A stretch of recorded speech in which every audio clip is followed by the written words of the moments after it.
말씀을 통해서 대세를 따라가다가 죽은 교회, 그 사대 교회라는 제목으로 함께 말씀을 전하도록 하겠습니다. 자, 우리는 요한계시록 2장과 3장에서 소아시아 7교회에 보내신 주님의 말씀을 차례대로 우리가 이제 살펴보고 있습니다. 주님의 7교회를 향한 말씀을 하시고 항상 마지막 끝나는 시점마다 반복적으로 하시는 말씀이 있어요. 자, 뭐죠? 귀 있는 자는 성령이 교회들에게 하시는 말씀을 들을지어다. 이 말씀입니다.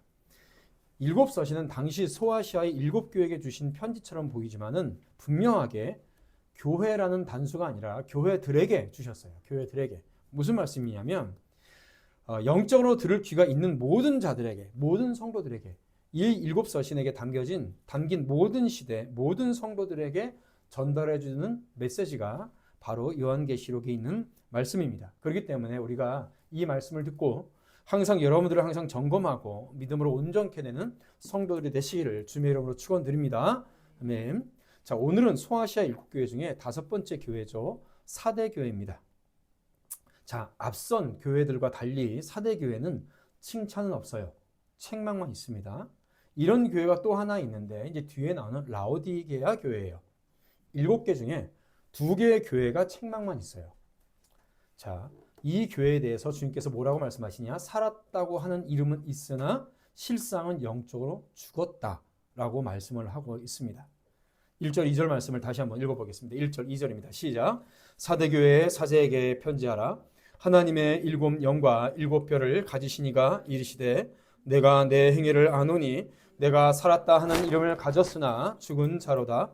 너는 일깨어 그 남은 바 죽게 된 것을 굳건하게 하라. 내 하나님 앞에 내 행위에 온전한 것을 찾지 못하였노니. 아멘. 자, 사대교회는 라오디게아와 함께 엄청나게 꾸중을 들은 교회입니다.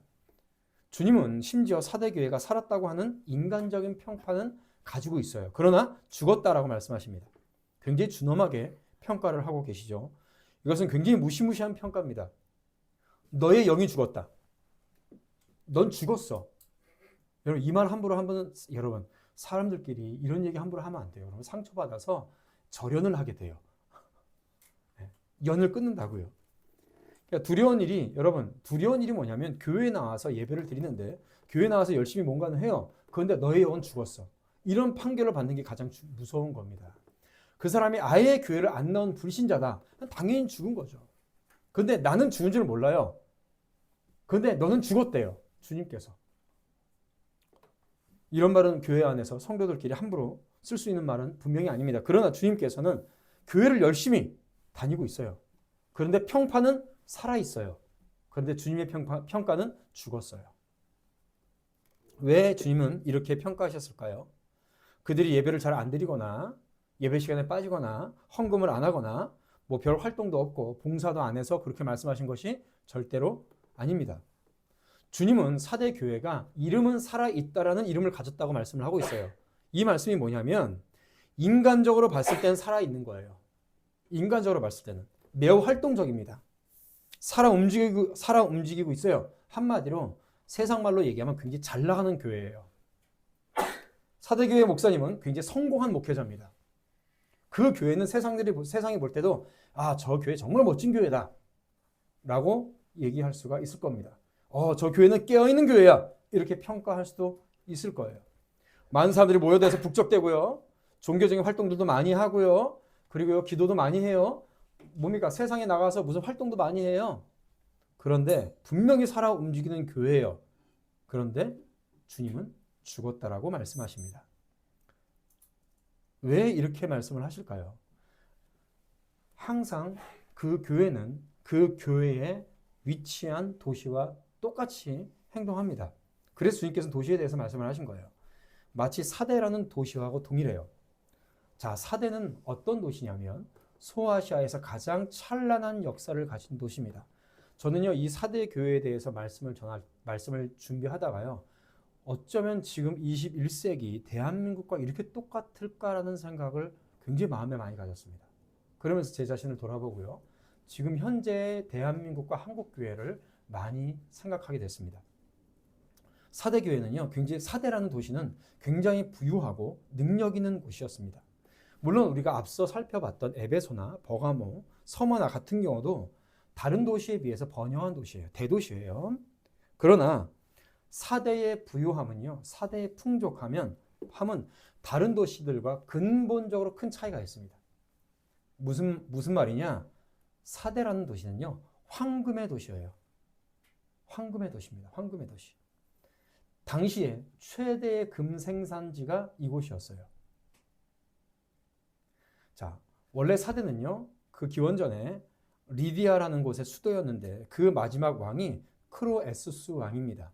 이 왕은 인류 역사에 있어서 가장 많은 부를 축적한 왕으로 정평이 나 있어요. 자, 여러분, 대한민국에서 가장 큰 부유한 사람 아니에요. 대한민국에서 부유한 사람이 아니라 전 인류 역사에 있어서 가장 부유한 왕 중에 한 명이에요. 어마어마한 거죠. 어느 정도로 이곳이 부유하냐? 황금의 도시입니다. 사대에는 지금은 보스산이라고 불리는 산이 있는데 여기에서 여기서 흘러내려오는 팍토로스라는 강이 있어요. 지금도 그 강이 있습니다. 그 강에 뭐가 날까요? 그 강에 사금이 지천에 깔려 있어요. 그 강에 흐르는 모래들이 다 금인 거예요. 기가 막히죠? 그런데 살고 싶죠, 여기 옆에서. 우리 학생들은 이제 지나가다가 물장구 치고 있는데 이거 앞에 물장구 치고 있는데 앞에 있는 돌덩어리가 금인 거야. 사대가 그랬어요. 얼마나 그 금이 어마어마했냐면 사금을 채취해서 세계 최초로 금화를 만들어서 다른 나라에 수출한 나라예요. 금화는 금으로만 만들지 않습니다. 금과 은으로 같이 만들어요. 금도 많고 은도 많고. 대단하죠. 그래서 보통 갑부가 아니었어요. 이 크로에수스 왕은. 여러분, 그리스 신화에 손만 대면 황금으로 변하는 사람 신화 있죠? 그죠? 미다스 또는 마이다스. 그죠? 미다스 또는 마이다스라고 하는데 이 마이다스 손이라는 신화가 있어요. 손만 대는 모든 것이 금으로 변하는 능력이 있는 왕이죠. 처음에는 모든 것이 황금으로 변해서 다 좋았죠. 그런데 먹을 음식도 황금으로 변하고 또 나중에는 자기 딸도 사랑하는 딸을 안 하는데 황금으로 변해버린 거예요. 그래서 이 미다스가 이것을 굉장히 후회하고 신탁으로 사대에 위치한 이 팍토루스 강에 와서 손을 씻습니다. 손을 씻자 그 능력이 그 미다스 왕에게 사라져요. 자, 그러면 거기서 끝나는 게 아니라 그 황금을 만드는 능력이 사라진 게 아니고 그 강물로 옮겨졌어요. 그래서 강 바닥의 모래를 황금으로 바꿔 놓았다는 전설 따라 30cm 얘기가 들려옵니다. 무슨 얘기냐?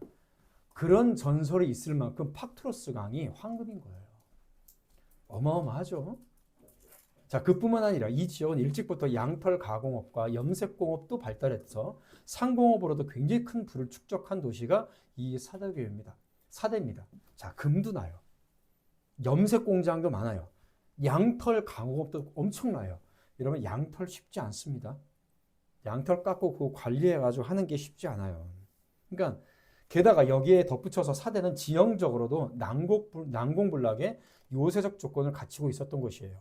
사대는 암벽 위에 세워진 견고한 성과 같은 곳이었습니다. 외적의 침입에도 끄떡없이 버텨냈어요. 사대라는 도시 뒤쪽은 깎아지은 듯한 절벽이 있었습니다. 암벽과 절벽이 있었어요.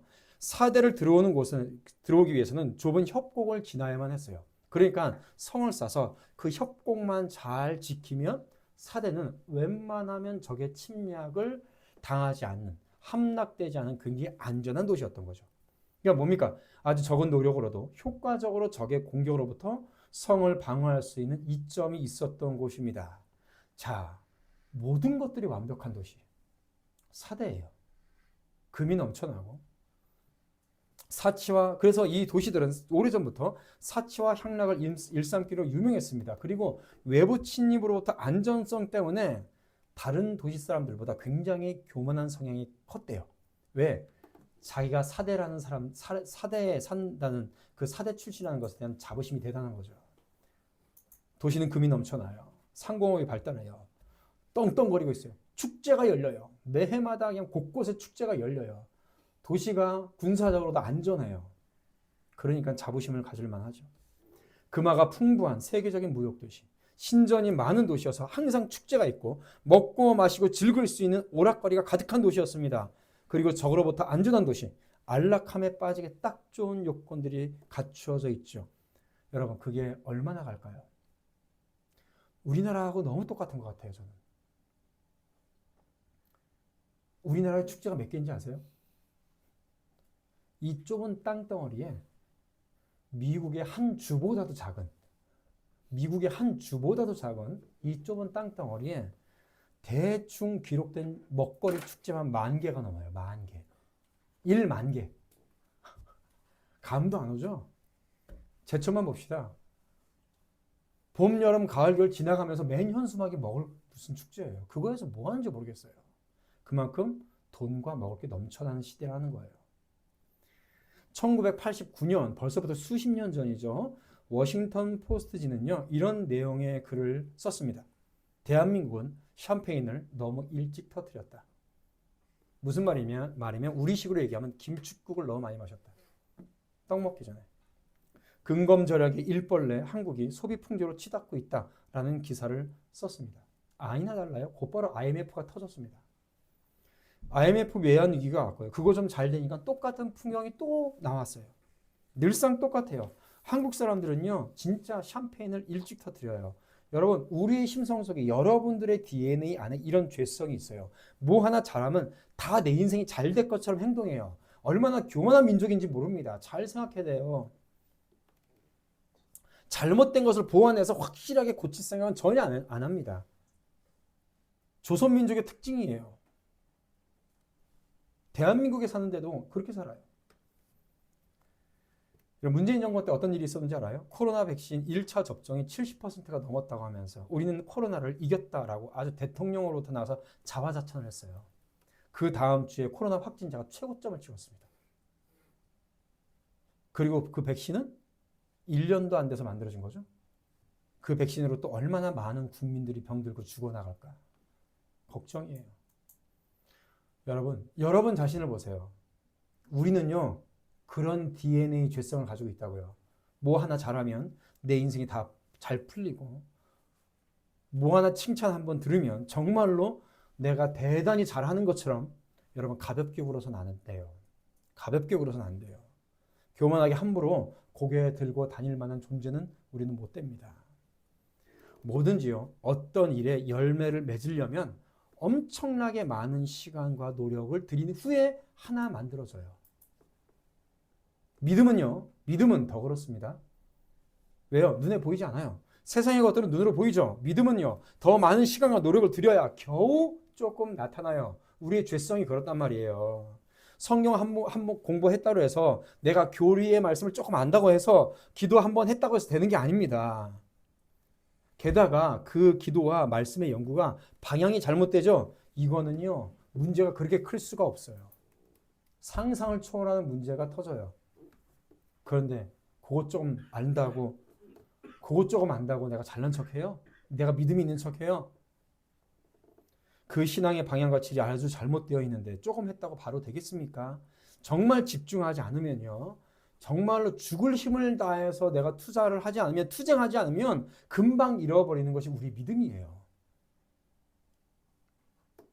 공든탑을 쌓기는 10년이 부족합니다. 그러나 무너뜨리는 것은요, 1초로도 간단해요. 지금 대한민국은 마치 사대와 같습니다. 나라가 여러 가지 어려움이 있지만 한반도 역사상 유례없는 풍요로움 속에 살고 있어요. 5살짜리 아이도 120만 원짜리 핸드폰을 쥐고 살고 있는 나라예요. 절대적인 필요보다는 상대적인 욕심에 따라서 아무렇게나 상품을 구입하고 사치와 낭비벽이 강한 나라입니다. 세계에서 가장 힘센 나라 어디죠? 미국이죠. 미국을 가봐도요, 우리나라처럼 사람들 잘 살지 않습니다. 미국에서 20년 동안 있다가 10년 전에 한번 왔다는데 그냥 잠깐 왔다 간 거죠. 왔다가 한국에 온 한 분이 이런 얘기를 해요. 세상에 장인어른 집에 갔더니 미국의 5성급 호텔에 하나 있던 비데가 그 집에 있더라. 여러분, 비데, 미국에 있는 5성급 호텔이나 있는 게 비데예요.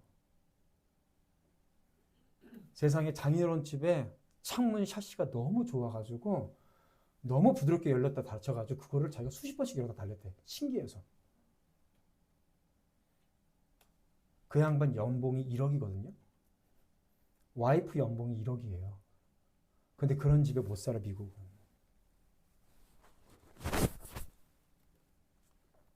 먹고 살만하니까 헛된 사치와 향락에 빠져 있고 또 헛된 사상에 빠져서 갑자기 가난한 사람을 돕는 마음이 어디서 생겨나지 많아졌어요. 정부는 걸핏하면 돈을 뿌리며 뭔가 해주는 척하면서 표를 얻습니다. 그리고 그게 좋대요. 잘 들으세요. 그거 아십니까? 로마 황제 중에 최고의 미치광이 황제라고 하는 네로 황제, 그리고 가장 로마 역사상 가장 음란한 왕 중에 하나가 카리큘라 왕이었어요. 황제였어요. 한때 이 황제들은요, 로마인들에게 가장 인기 있는 황제였습니다. 왜 그런지 아세요? 그들은 자신들을 지지하는 로마인들에게 엄청나게 돈을 뿌리면서 다녔어요. 돈을 뿌렸어요. 금화를 뿌리면서 다녔어요. 영화와 향락과 사치를 일삼게 했습니다. 여러분, 아무리 돈을 많아도요, 낭비는요, 버티지 못해요. 그들의 마지막 죽음은 어땠을까요? 예, 참혹했죠. 한국 교인들은 어떨까요? 교회를 다니는 사람들은요. 세상 사람들하고 똑같습니다. 세상에 즐길 거리가 많아요. 화려함이 많아요. 그 화려함을 교회에 그대로 가져와요. 성도들은 쾌락을 추구하고 신앙은 서서히 그 자리를 잃어가고 있습니다. 교회가 화려해야 돼요. 말씀을 가르치고 하나님의 구원의 교리를 가르치는 것보다 목사는요, 조명에 더 신경을 써요. 하나님의 말씀을 가르치는데 성도들은 모여서 기도시키는데 열정을 내는 것보다 여러분 단풍 구경 가는 게 그렇게 더 중요한 거예요. 벚꽃 구경 가는 게 그렇게 중요한 거예요. 얼마나 한심합니까? 여러분들의 마음속에 놀고 싶은 마음이 그렇게 많아요? 똑같은 거예요. 또 어떻습니까? 사대는 적으로부터 안전한 천연의 요새라고 했습니다. 그래서 적은 숫자로 적을 방비하기 아주 용이한 조건을 가지고 있었어요. 결국 이러한 이점이 안보와 안전의 불감증을 갖게 했습니다.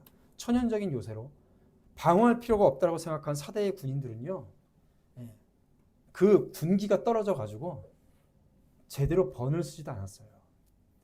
페르시아 군대가 쳐들어왔음에도 불구하고 절벽은 괜찮겠지라고 절벽은 눈에 보이지도 않았어요. 근데 페르시아 군대가 2주 동안 계속해서 공격했는데 함락되지 않는 그때에 어떤 것 때문에 함락이 됐느냐? 한 병사가 자신의 철모를 떨어뜨렸어요. 암벽 사이로. 근데 그거를 거기를 내려가가지고 끄집어 가지고 온 거예요. 그거를 페르시아 왕이 가만히 보고 있다가 적이 오는지 안 오는지 보지를 않네. 그래서 그 절벽을 기어 올라가지고 사대를 함락시켰어요. 하룻밤 사이에 2주 동안 수만 명이 공격한 사대가 함락되지 않았는데 그 안전 불감증 하나에 하룻밤 만에 함락됐어요. 그 후에 사대는요, 버가모 왕국, 그 다음에 로마 제국에 바로 복속됩니다. 한 번 점령당한 이후에 힘없이 무너져 내린 게 사대예요. 지금 대한민국 어때요? 안보, 그리고 교회의 영적인 안보, 둘 다 큰 위기입니다. 간첩 행위를 하고 있고 폭탄 테러를 일삼아서 사람을 죽이고 아무 죄 없는 사람을 두들겨 팼던 사람들이 정치권에서 권력을 얻고 있어요. 그 사람을 국회의원으로 찍어주고 있어요. 우리나라 제주도는 제2의 중국이 돼갔죠. 여러분 제주도 가지 마세요. 난리도 아닙니다. 지금 제주도는 그냥 중국이에요. 중국. 이런 시대에 간첩이 어디 있냐고 하는 사람들이 있는데 제가 묻고 싶어요. 도대체 간첩이 없던 시기는 언제 있었냐고. 군인들을 보십시오. 총을 못 쏴요. 수리탄을 던져본 적이 없어요. 유격훈련 때 어떻게 진흙바닥을 굵으면서 유격훈련을 다녀야지 볼풀 위에서 유격훈련을 해요. 그래서 군대 전쟁을 치르겠습니까? 휴전선이 바로 앞인데 사람이 와도 뿅망치 가지고 지금 전쟁을 치르게 생겨서 뿅망치 가지고. 국가 안보를 넘어서 신앙의 영적 안보는 이미 많이 기울어져 있습니다. 교회에서 목회자들은 바른 교리의 말씀을 가르치기보다는 인본주의적인 방법으로 그저 사람을 모으는 것에만 초점을 맞추고 있어요. 꽝 잡는 게 매라는 식으로 일단 사람들만 많이 모이면 된다라는 식인데, 교회가 콘서트장도 아니고 연예인 보러 오는 것도 아니죠. 교회는 어떤 곳이에요? 말씀을 통해서 내 자신의 죄를 깨닫고 자신을 돌아보며 주님께 가까이 가도록 하는 곳이 교회입니다. 말씀도 없어요. 예전처럼 모여서 기도도 안 해요. 욕망 덩어리 가운데, 그렇죠? 유명인과 정치인들을 데리고 와서 자신의 교회 앞에 세우는 것이 지금 한국교회입니다. 그러나 주님은 4대 교회를, 그런 교회를 향하여서 그들이 실상은 죽었고 하나님 앞에서 그들의 행위가 온전하지 못하다라고 책망하고 계셔요. 우리는 어때요? 여러분들은 어떻습니까? 너무나도 그냥 교회에 와서 이런 말씀 들으니까 나는 나의 영혼은 살아있겠지라고 생각합니까? 아니에요. 순식간이에요. 내 하나님 앞에 내 행위에 온전한 것을 찾지 못하였다. 도대체가 찾지 못한 거예요. 텅 빈 강정이죠. 세계적으로 풍요로운 도시, 안전한 도시, 노래와 곳곳에 축제가 가득하고 오락거리들이 넘쳐나는 도시에 살고 있는 교인들에게 주님은 7영과 7뼈를 가지신 이로 나타나십니다. 모든 교회의 통치권을 가지고 계시는 교회의 머리 되신 주님께서 강력하게 그 교회를 향해서 심판하고 계시는 거예요. 한마디로 뭐라고요? 죽은 교회다. 시끄럽다. 빈수레가 요란하다. 영적으로 전혀 생명력을 갖고 있지 않은 그런 상태에 있다라고 주님께서는 우리를 향하여서 책망하고 계시는 겁니다. 그러나 이 4대 교회도 회복할 수 있는 방법은 있어요. 우리가 3절 말씀 읽어봅시다. 3절 시작. 그러므로 내가 어떻게 받았으며 어떻게 들었는지 생각하고 지켜 회개하라. 만일 일깨지 아니하면 내가 도둑같이 이르리니 어느 때 내게 이르는지 내가 알지 못하리라. 아멘. 일깨어라. 2절 말씀 앞에도 너는 일깨어라. 3절에도 중간에 만일 일깨지 아니하면 이렇게 말씀하고 계십니다. 일깨어 그 남은 바 죽게 된 것을 굳건하게 하라. 2절에서 또 그렇게 말씀을 하세요. 마치 응급실에 실려온 다 죽어가는 환자가 빠르게 응급조치를 해주지 않으면 곧자로 숨이 넘어가서 죽을 것 같은 상태인 거죠. 빨리 이 응급 환자 살려라. 어떻게든 수술해서 살려라. 이 말씀인 거예요. 4대 교회도 원래부터 헛껍데기 교회는 아니었습니다. 틀림없이 그들에게도 영적인 생명이 가득했겠고 흘러 넘쳤던 때가 있었을 겁니다. 정말 온 몸과 마음으로 하나님을 기쁘시게 여기던 시절이 있었을 겁니다. 그런데 어느 때서부터인가 그들은 영적인 생명력을 풍성하게 유지하는 일은 등한시했죠. 동시대에 그 도시를 살아갔던 4대 사람들처럼 아니라고 달콤한 세상 쾌락에 정신을 팔게 되었다는 겁니다. 그 하나님께서 4대 교회 성도들에게 우리에게 이렇게 말씀하십니다. 내 하나님 앞에 너의 행위에 온전한 것을 찾지 못했다라고 말씀하세요. 여러분, 주님께서는 우리 성도들에게요, 온전한 것을 찾으세요. 온전하기를 원하십니다. 우리 말씀 찾아봅시다. 요한계시록 놔두고요. 디모데후서 3장 16절을 보십시다.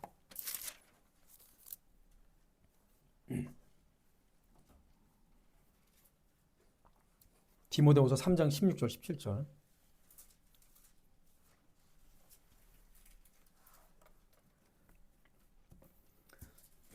3장 16절 17절 같이 읽습니다. 시작. 모든 성경은 하나님의 감동으로 된 것으로 교훈과 책망과 바르게 함과 의로 교육하기에 유익하니 이는 하나님의 사람으로 온전하게 하며 모든 선한 일을 행할 능력을 갖추게 하려 함이라. 아멘. 자, 여기서 보면 온전하다라는 말이 두 가지가 나와요. 사람이 온전해야 돼요. 그리고 그 사람이 행하는 일이 온전해야 돼요. 온전하다는 것은 이 두 가지입니다. 자, 그렇다면 온전하다라는 말은 무슨 말일까요? 사도 바울은 이 성도들의 삶의 영적인 수준을 경기에 임하는 선수나 전쟁에 참여하는 군인들을 빗대어서 얘기를 합니다. 여러분, 프로 선수들 경기에 임하는 그 준비 과정을 혹시 보셨어요? 한번 찾아보세요. 인생의 동기가 됩니다. 자신의 몸과 자신의 정신 상태를요, 경기에 임할 수 있도록 완전하게 만들고 나서 경기에 임합니다. 체중 조절도 하고요. 기술력을 향상시키는 모습을 보면요, 보통 사람들이 저렇게 하다가 죽겠다 싶을 정도로 합니다. 어마어마해요. 그렇게 해서 시합에 임해요. 제가 청년 때 청년 때 권투 선수를 하던 청년이 한 두세 명 있었어요. 시합에 나가기 전에 얘 죽는 거 아니야? 이 정도예요. 이게 살이 이렇게 몸무게가 안 맞으면 일주일이고 2주고 물을 안 마셔. 미친 거 아닌가? 뭐 이런 생각이 들 정도로. 그래야 시합에 출전할 수 있으니까. 그렇게 준비합니다. 그래도 어때요? 이기기도 하지만 지기도 하잖아요. 군인들 어떻습니까? 평소에 전쟁에 대비해서 전쟁 이상으로 상관이 내리는 명령에 철저하게 복종해서 훈련을 해요. 여러분, 왜 군인들이 전쟁에 나가서 앞으로 돌격할 때 돌격을 할 수 있는지 아십니까? 총알이 날라오고 폭탄이 터지는 것에 사람은 다 움츠려들고 무서워요. 앞으로 못 나갑니다. 그럴 때에 평소에 훈련했던 상관의 두려운 명령에 복종했던 그 습관으로 앞으로 돌격하는 거예요. 그렇지 않으면 실전에서 총 한 번 못 써보고요. 죽거나 벌벌 떨다가 포로로 잡힙니다. 지금 한국 군대 보면 완전히 당나라 군대죠. 군인들 역시 훈련을 하다가 크게 부상을 당하기도 할 수 있고요. 가끔 죽는 군인들도 있습니다. 그러나 전쟁에 임하기 위해서는 모든 전쟁에 관한 기술과 또한 정신력 무장이 굉장히 중요합니다. 그리스도인들도 마찬가지. 그리스도인들도 더 큽니다. 하나님 앞에 온전하게 해야 된다는 건 이런 거예요. 말씀의 교리에 온전히 배우고 익혀서 구원의 도가 무엇인지를 명확하게 알아야 돼요.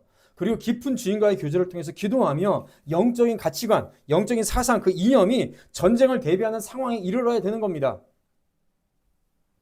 그런데 보면 이건 선수도 아니고 더군다나 군대도 아니고 교회에 놀러 온 건지 예배를 드리러 오는 건지 기도를 하는 건지 찬양을 하는 건지 몰라요.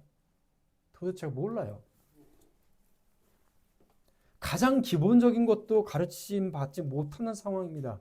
근데 어떻게 시합에 나가서 이기고 전쟁에서 승리할 수 있겠습니까? 못해요. 지금 한국 교회는 전쟁 치르지 못합니다. 시합에 못 나가요.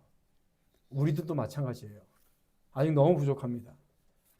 해답은 간단합니다. 3절에 너가 어떻게 받았으며 어떻게 들었는지를 생각하고 지켜 회개하라. 뭡니까? 과거에 받고 들었던 것.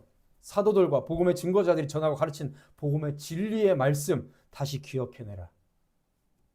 처음 들었던 그 복음의 진리 앞에 회개하고 다시 믿음으로 돌아서라. 이렇게 말씀을 하시는 겁니다.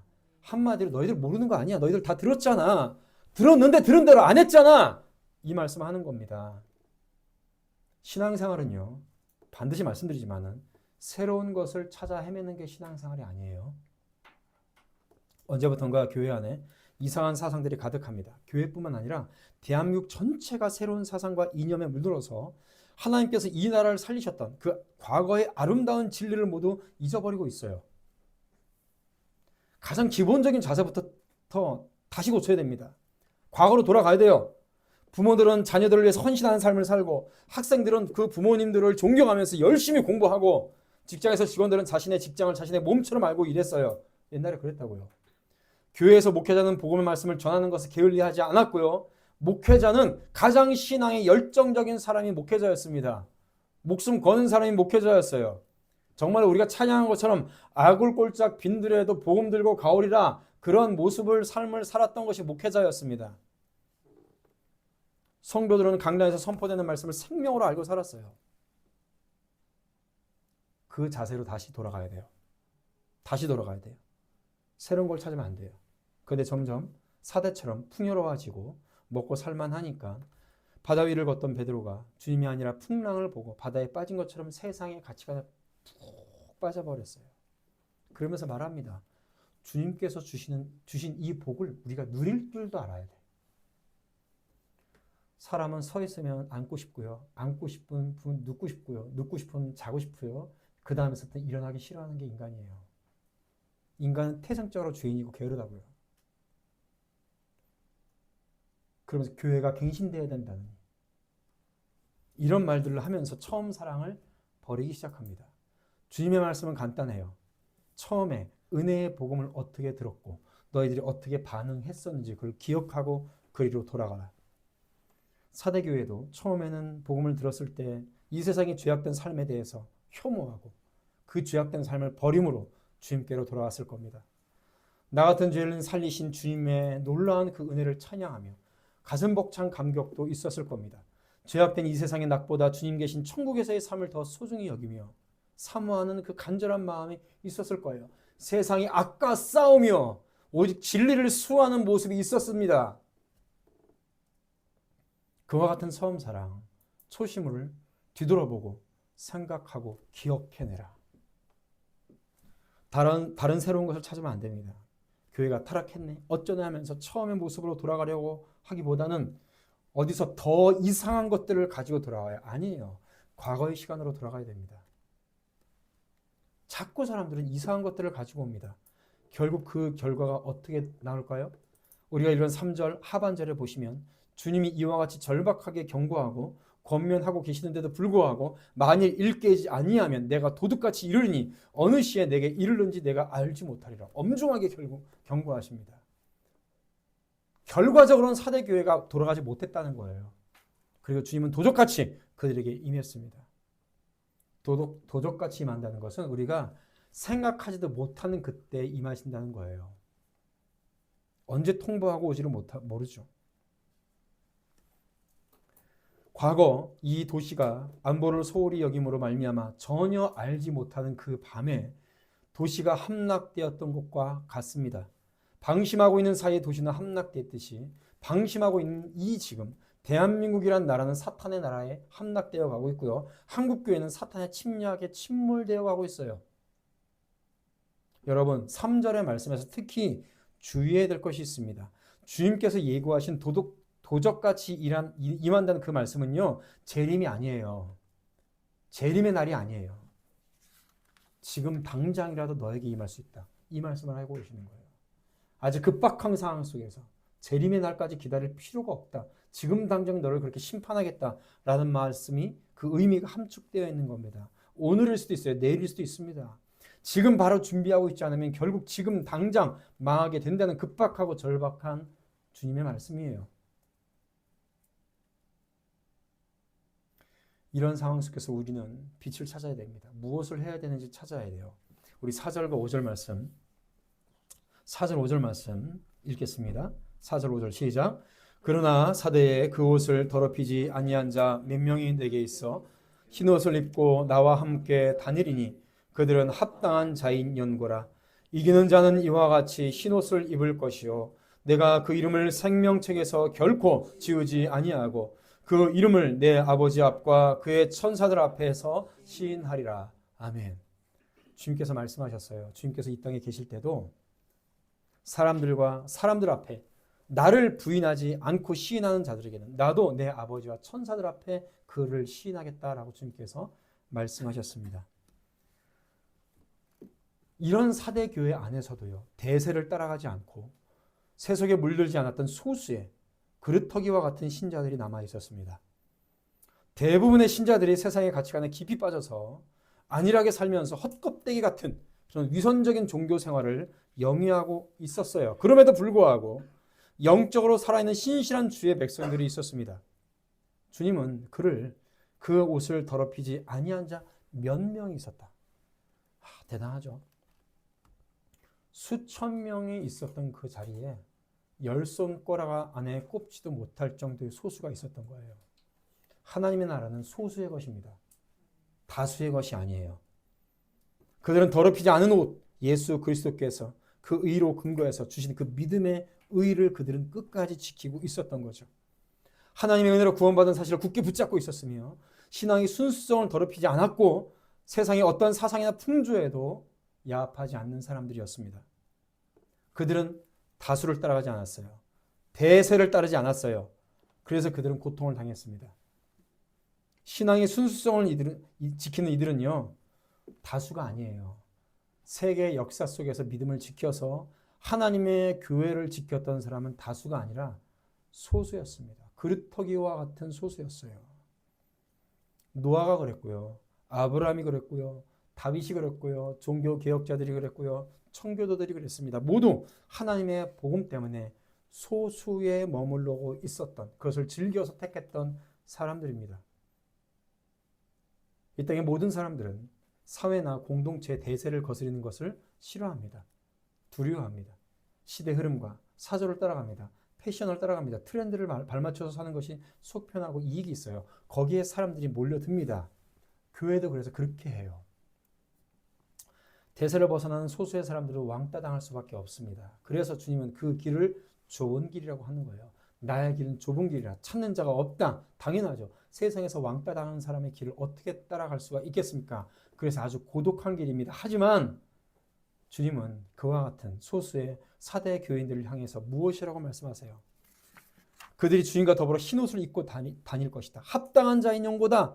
이렇게 말씀하십니다. 그러면서 뭐라고 말씀하세요? 페르시아의 궁정 풍습에 따르면요, 왕이 가장 귀하게 여기는 사람들을 가까이 하고 흰옷을 입혀서 왕궁의 정원을 왕과 함께 거닐게 하는 풍습이 있었다고 합니다. 그 왕이 누구를 자기 가까이 두겠어요? 자신이 왕 되게 하기 위해서 자신의 인생을 건 사람을 왕은 자신이 가까이 두겠죠. 자신을 위해서 목숨 건 사람을 자기 가까이 두겠죠. 그렇게 살라는 거예요, 주님께서. 왕이 걸어갈 때 그 옆에 흰옷을 입고 걸어갔던 그 대신들은 왕이 백성들 앞에 칭송을 받을 때 그 옆에 있는 그 신하들도 백성들의 칭송을 함께 받게 한 겁니다.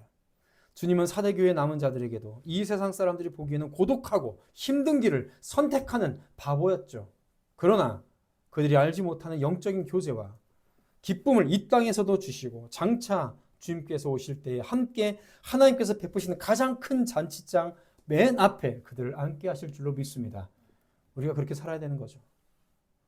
5절 말씀을 보십시오. 이기는 자는 이와 같이 흰옷을 입을 것이요 내가 그 이름을 생명책에서 반드시 흐리지 아니하고 그 이름을 내 아버지 앞과 그 천사들 앞에서 시인하리라. 여러분, 생명책에 이름이 쓰여 있는 사람은 대충 살아간 사람들이 아니에요. 예수 그리스도의 이름을 위해서 자신의 인생과 목숨을 건 사람들이 생명책에 기록되는 거라고요. 하고 싶은 거 다 하고 즐기고 싶은 거 다 즐기고 세상의 발 한쪽, 교회의 발 한쪽 이렇게 살아가는 사람들이 생명책에 기록되는 게 절대 아니에요. 왕은 그런 사람들을 자신의 곁에 두지 않습니다.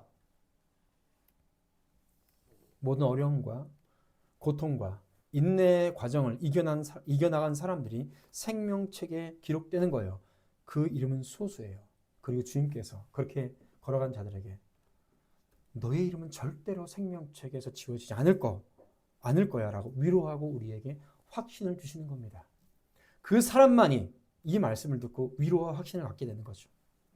믿음의 순수성과 복음의 진리를 굳건히 지키기 위해서 몸부림치며 자신의 인생을 걸어갔던 사람들, 그 성도들에게 승리와 기쁨의 상징인 흰옷을 줄 것이며 그들의 이름을 생명책에서 절대로 흐리지 않게 하겠다 약속하십니다. 그러면서 마지막 6절을 말씀하시죠. 귀 있는 자들은 성령이 교회들에게 하시는 말씀을 들을지어다. 왜 주님은 이 말씀을 전할 때마다 그 교회에 전해지는 편지마다 마지막에 계속해서 말씀하셨을까요? 이유가 뭘까요? 하나님의 말씀을 알아듣는 귀를 갖고 있는 자가 많지 않다는 겁니다. 계속해서 들으라는 거예요. 그래서 말씀을 들어도 그 말씀을 알아듣는 자가 없어요. 들어도 깨닫는 자가 없어요. 한 귀로 듣고 한 귀로 그냥 흘려내보냅니다. 그런 사람이 많으니까 귀 있는 자는 들을 것이다. 한마디로 들을 귀가 없더라. 디모데후서 4장 3절 4절에 바울은 이렇게 얘기합니다. 때가 이르리니 사람이 바른 교훈을 받지 아니하며 귀가 가려서 자기의 사욕을 따를 스승을 많이 두고 또 그 귀를 진리에서 돌이켜 허탄한 이야기를 따르리라. 마지막 때에는 사람들은 바른 교훈을 받지 않습니다. 귀가 가려져서 자기의 감정에 따라서 듣고 싶은 말만 들어요.